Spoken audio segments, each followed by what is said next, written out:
ദൈവനാമത്തിന് മഹത്വമുണ്ടായിരിക്കട്ടെ.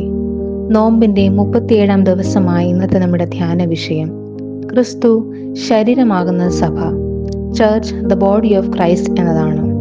അതിനാധാരമായ വേദഭാഗം വിശുദ്ധ യോഹന്നാൻ 2-ാം അധ്യായം 17 മുതൽ 22 വരെയുള്ള വാക്യങ്ങളാണ്.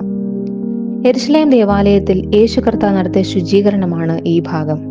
വിജാതരുടെ പ്രാകാരങ്ങളിൽ നടന്ന വ്യാപാരത്തെ യേശു പരസ്യമായി എതിർക്കുകയും അതിനെ പിതാവിന്റെ ആലയമായി വീണ്ടെടുക്കാൻ ശ്രമിക്കുകയും ചെയ്യുന്നതാണ് നാം ഇവിടെ കാണുന്നത്.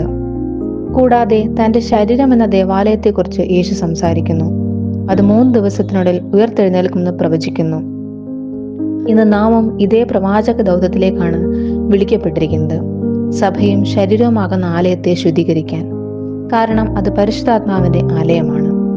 നാം സഭയുടെ ഭാഗമാണെന്നും സഭയിൽ നമുക്ക് ഉത്തരവാദിത്തങ്ങളും കടമകളും ഉണ്ടെന്നും ബോധ്യമുണ്ടാകണം. നാം നമ്മുടെ കടമകൾ നിർവഹിക്കുന്നതിലൂടെ അന്ധകാരത്തിലും നിരാശയിലുമുള്ള ലോകത്തിന് പ്രത്യാശയും വെളിച്ചവുമായി നിലനിൽക്കാൻ ഇടയാകും. ക്രിസ്തുവിന്റെ ശരീരമാകുന്ന നമുക്ക് മറ്റുള്ളവരിലേക്ക് നാം അറിഞ്ഞ ക്രിസ്തുവിനെ പകർന്നു കൊടുക്കാനും ക്രിസ്തുവിന്റെ സ്നേഹം പകർന്നു കൊടുക്കാനും സാധിക്കട്ടെ. ദൈവം നമ്മെ അനുഗ്രഹിക്കട്ടെ.